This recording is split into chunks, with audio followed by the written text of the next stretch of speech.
I'm going to talk about the math section one more time. Specifically, we'll look at some weirder strategies that can help us solve some difficult questions, specifically by avoiding algebra and helping us avoid traps that come with algebra. So we'll look at different versions of that. But just as a reminder, remember that the main overall strategy for math is to plug points into equations.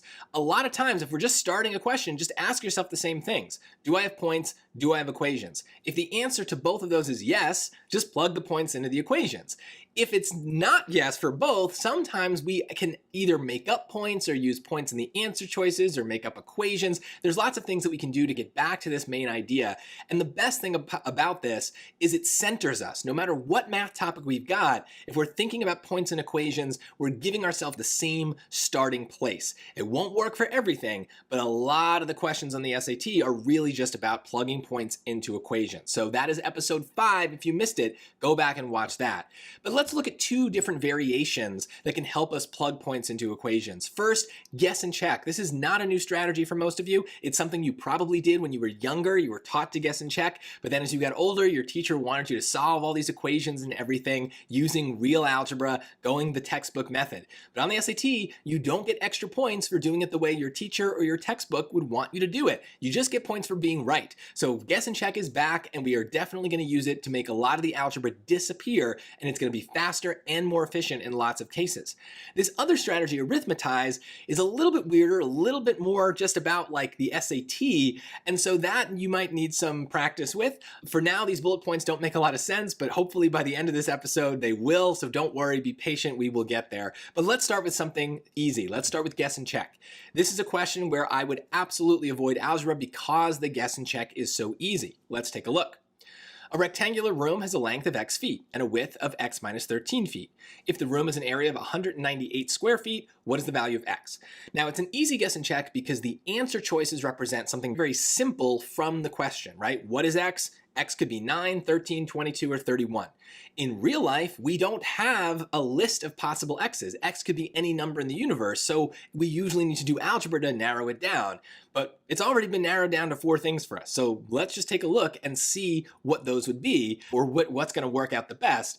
The first thing I would think about is, well, area of a rectangle. In this case, it's 198 square feet, but overall the formula is length times width. So we have a length of x feet, we have a width of x minus 13. But if I assume that choice B is correct, then the length is 13. And the width is 13 minus 13, which is 0. And so the area here would be 13 times 0 is 0. And that doesn't make any sense. You can't have a room with an area of 0, but also we want it to be 198. So just like that, we've eliminated choice B.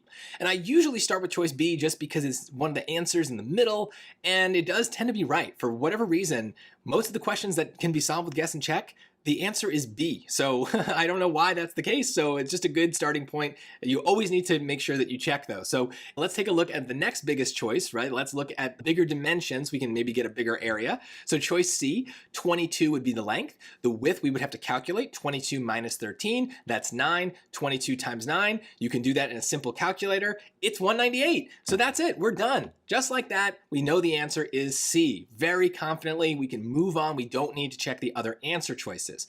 This is by far the best way to do this question. But the algebra, for some of you, it might not be that bad. It would look like this, but I think that this is pretty scary. So let's take a look at why this is risky and why there's a trap here.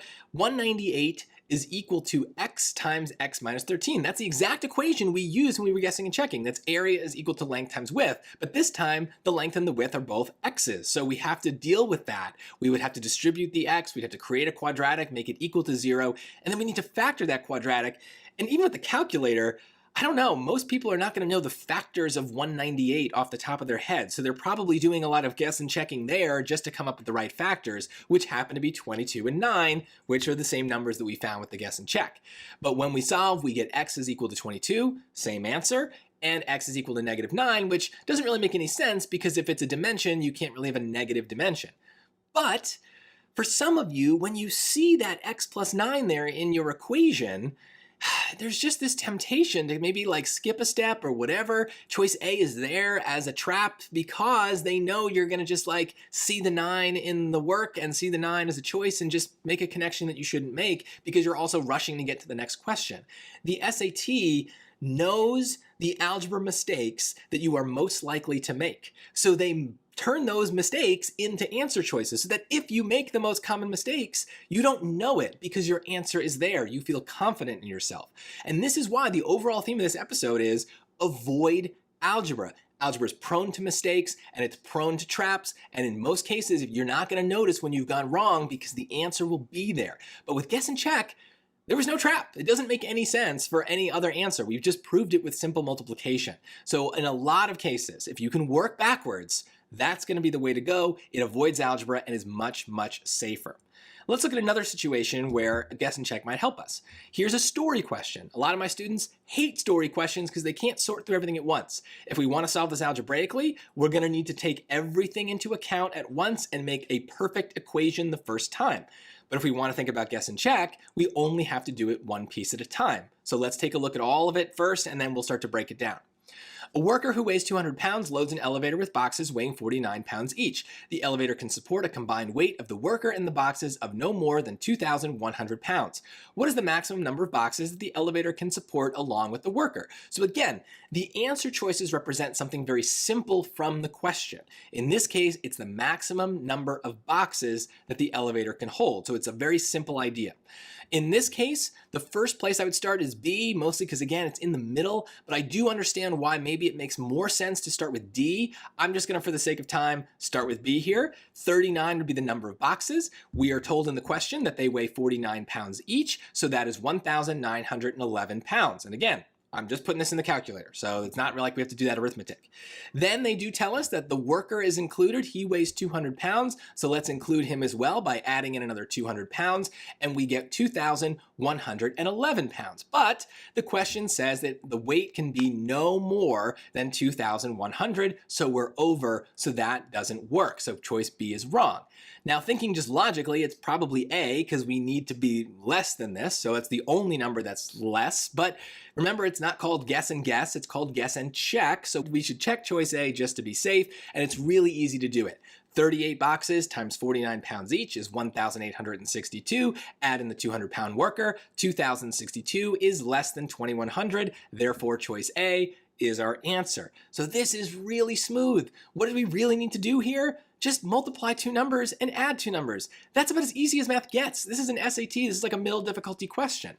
Now, why is this middle difficulty? What could possibly go wrong here?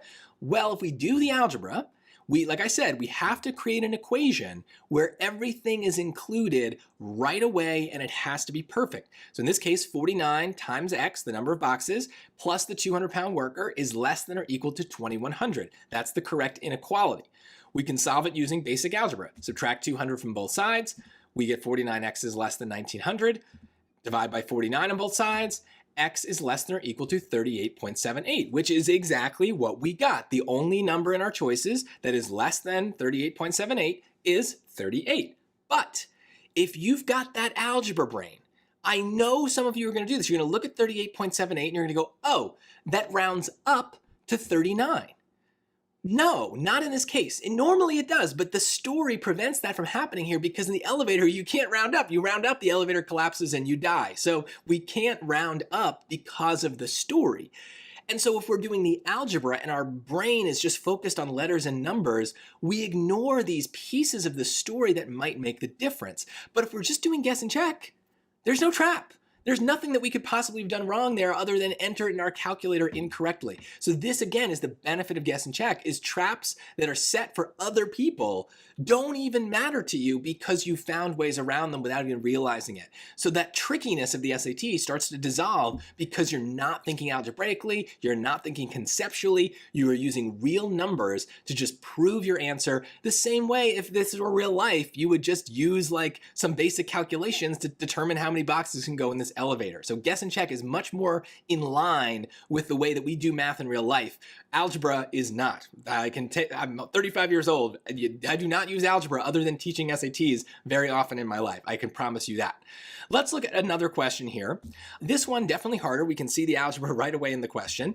And there is a way to guess and check this. So they want us to find an equivalent expression. They're giving us this complicated thing on the top, and then we have some answer choices here that are also complicated. One thing that worries me me is in C and D, I notice that they're basically the same except for -8 and +8. And again, I know how algebra works. There's lots of steps. It's very easy to lose a negative. So looking at the choices ahead of time sometimes can tell you where to be most careful. In this case, if I lose a negative, game over. I'm going to get it wrong and I'm never going to know. And I do know how to solve this algebraically. It's subtracting fractions. I would need to find a common denominator and combine them, but I see some negatives in the question, so I see where I might go wrong. And so in my mind, even though I know how to do it, I'm going to avoid that algebra and I'm going to try to do it another way. With the Desmos calculator that is built into the digital SAT app, you can test out the answer choices by graphing them. So you can see here, I graphed the original expression. It gave us this red curly line, and then I already entered all the answer choices for you in the other lines. And then basically what we would do is just compare them. If they're supposed to be equivalent expressions, they're supposed to be the same. If I turn on choice A, look, it's a completely different shape. It's a different line. So that doesn't work. That's obviously not equivalent. So that can't be the answer. If we go to choice B, same problem. It's closer, but it's not the same thing. That green is different from the red. So we can also get rid of that. Choice C, look, doesn't appear. But if we click it and turn it on, now the red is purple because they overlap in every place. Turn it on and off and you can see they are the same thing. But let's be sure, let's look at D. It's close, but it's not exactly the same. And so now we know that C is in fact the answer. So this was actually really quick because I took the time to enter the answer choices for you. In the real test, obviously you would need to do that yourself. You might enter it incorrectly. There's a lot of places that could go wrong, or at least just take way more time than it's worth, but you'll have to be the judge. This is definitely a valid way to answer these equivalent expression questions. You're definitely going to see those on the SAT. It's a classic SAT type question, but they're not always going to be solvable with the calculator in a very quick, efficient way. So just use your judgment, practice all the different methods. But let me show you one other way, and this would be the way that I would probably do this. I would use this strategy called arithmetize. So what does that entail, okay? Because that's not a strategy you're probably using in school.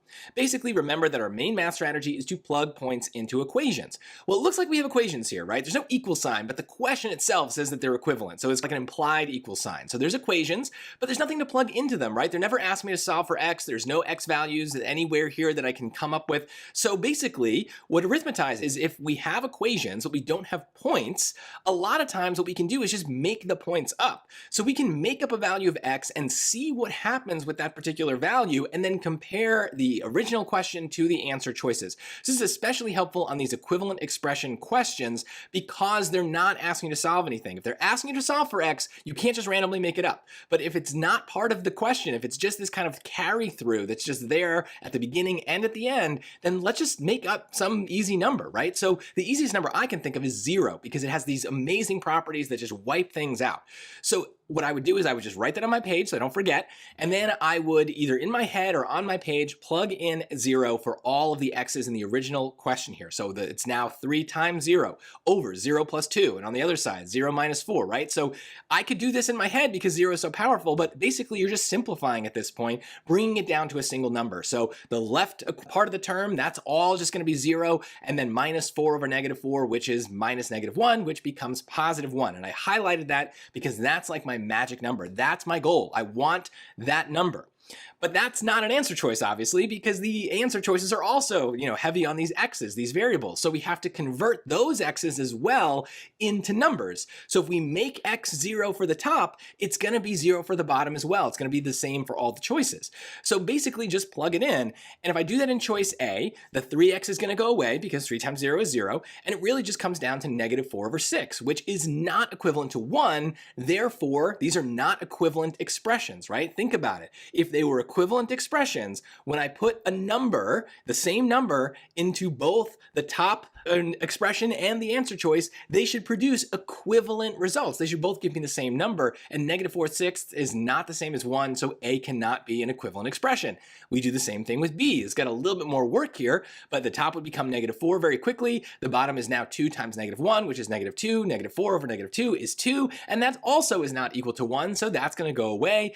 Choice C looks really crazy easy, but again, because 0 is so powerful, all these terms basically disappear except the -8s. -8 over -8 is 1. That looks really good, but with arithmetize, we have to make sure that we check all of the choices. I'll talk about why in a second, but it's like just going back to regular old plug points into equations. We have to check all the choices. It's just the way the strategy works. But D is very easy to check. Again, everything disappears except the end parts, so it would be +8 over -8, which is -1, and it's close doesn't count. So -1 and 1 are not the same number, so we can get rid of D and confidently pick C. Now, why do we need to check everything? Think back to when I put this on the graph, right? We had different graphs, they were different shapes, but even still, even those wrong answers occasionally intersected the red curve line that we had for the original expression, right? There were points where they overlapped. So sometimes when we make up a random number for X, we just happen to pick one of those points of intersection. So we might end up with multiple answers that are giving us the same thing. It's okay, don't panic. It's why we have to check everything. And if you do have multiple answers that work, then just pick a new number and try that number in the original expression again and in the 2 answer choices that are remaining. It's very unlikely that it will still give you multiple answers that work. So this is the beauty of it. If you get unlucky on the first guess, then the second guess will probably save you. And basically for most of questions that look like this, that are pure algebra, I'm picking X being 0, I'm picking X being 1, because they are easy numbers to think about. So even all this work that I'm showing you on the screen here, I don't think I'd have all of this on my scrap paper. I would probably do most of this in my head because 0 and 1 are such easy numbers to work with that I would be able to just think about this really easily. But I do admit, this is a weird strategy. It takes some getting used to, and if you're good at algebra, you may be like, why am I going through all this trouble? The good thing is, when the algebra gets really crazy, we can go back to using the calculator because we have numbers. But what I think arithmetize is really great for is visualizing things that are hard to visualize. This comes back to story questions, which again, we know we hate. And a question like this is one where a lot of people are going to fall for traps because they really just don't have a good way of thinking about it. It's too abstract. So let's take a look at what it says. Ralph's car can travel 24 miles on 1 gallon of gasoline. The distance between Ralph's home and his office is D miles. Which equation represents the total volume of gasoline G in gallons Ralph needs to travel from his home to his office and back home? Well, this is a really easy situation, right? We always, in real life, you're driving places, you can think about gas mileage, you can think about distances, but what makes this a good candidate for arithmetize is that we have this weird algebra piece inserted into this real life situation. He lives D miles from his office. That doesn't really make a lot of sense, right? Think about yourself, like how far you live from your school. Do you live D miles from your school? No, you live 1 mile, 1.5 miles, 4 miles, whatever. It's an actual distance. You can go into Google Maps and you can plug in your home address, the school address, and find the distance, and it's gonna be a number, not a variable. So what the SAT loves to do is take these real world situations where the math is very easy to calculate, and then they just insert algebra to just make it conceptual and abstract and hard, and we don't like that. So arithmetize lets us bring it back to the real world, lets us have numbers instead of variables. So what we're gonna do is make up a number for D. But in this case, I don't think 0, 1 make a lot of sense. We don't want him to, be just 0 miles from his office. Then he just works from home, I guess, at that point. So what we're gonna use is the story itself to find an ideal number. So what I noticed at the beginning is that his car can travel 24 miles on 1 gallon of gasoline. So that may seem arbitrary, but just to make my life easier, I'm gonna say that Ralph lives 24 miles from his office because it's just part of the question already. And this is a main idea here with arithmetize, is the whole point of this strategy is that it takes algebra and turns it into arithmetic, like a bad Harry Potter spell. You wave your magic wand and boom, arithmetize. All those variables turn into numbers. But we also want the arithmetic to be as simple as possible as well. That's why 0 and 1 are such great numbers to pick. But if the context of the question encourages a different number, makes a different number more easy to work with, then just work with that number. So here, I'm picking 24 because I know the math is going to be easy. If his car goes 24 miles on 1 gallon and he lives 24 miles from his office, then it's going to take 1 gallon of gasoline to get from his home to his office. But of course, the question does add in another twist that his home, we have to go to his office and then back home again. So that's okay though. That's another 24 miles, which would be another gallon of gasoline for a grand total of 2 gallons of gasoline. So now we also have a value for G, right? We made up a random number for D, and then we used it to calculate a value of G. So we won't always make up random numbers for all the variables. Sometimes there's one we need to calculate, but at least we have a number to work with from the start. And that's really what this comes down to, because trying to think about these equations conceptually and logically is where people make mistakes. So now what we're going to do is we're going to plug points into equations. We were given equations from the start, but we didn't have points. We used arithmetize to make up a point, and now we can plug it into the equations. In choice A, since G is 2 and D is 24, we're going to put those numbers in. And yeah, 24 divided by 12 is 2. So that seems good. We got to check all the choices. So choice B wouldn't make any sense though, because now 2 is equal to 48 times 24. No, I don't even need to calculate what 48 times 24 is. I know it's a gigantic number compared to 2, so that doesn't make any sense. C, same problem here. 24 over 24 is 1, not 2. So that doesn't make sense either. And then in D, 2 is equal to 24 times 24. Again, I don't need to calculate it. I know that's not going to make sense, which leaves us with choice A, which is the answer. And it may seem just like, oh yeah, obviously that's the answer, but a lot of people are going to pick something like B here because when they see the 24 miles per gallon and the fact that he has to go to home and office and back again, that's 2 trips, they're just going to multiply. 24 times 2 is 48, and that choice includes 48, and so it just feels logical. And that's the biggest way the SAT sets traps for us on questions like this, is they know what feels like math, but isn't actually good math. And what arithmetize lets us do is just do math, right? We're just working with normal numbers, we're calculating things, and we're back to the kind of math that we learned way back when we were younger. And that's the key.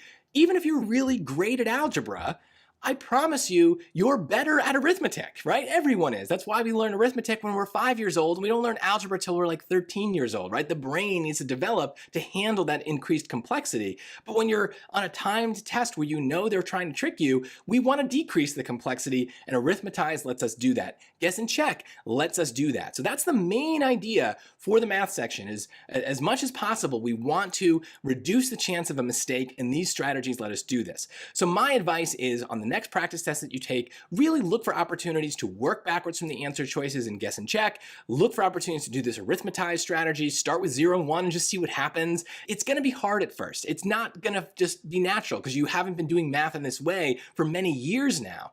But if you give it a chance and you really start to flex that muscle, it will get stronger. And maybe there will be places where these strategies are not the most efficient way to do it. But there will be cases where they are the most efficient way to do it. And if you are practicing even in those inefficient places, the muscle will be strong enough that when you really need it, it's ready to go. So I strongly encourage you to just start thinking in this way.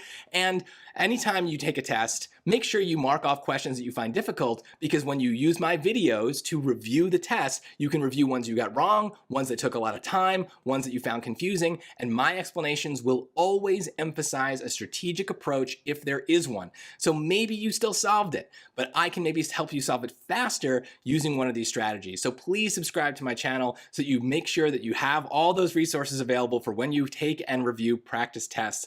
Plus, it really helps me out, so I would appreciate it. And remember, when it comes to your scores, don't settle for less, settle for more. That's why we use all these strategies. That's why you watch this episode, all of the episodes in this series. I really appreciate you watching. I hope to make many more resources for you that can help you improve your scores on the SAT. Again, thank you so much for watching.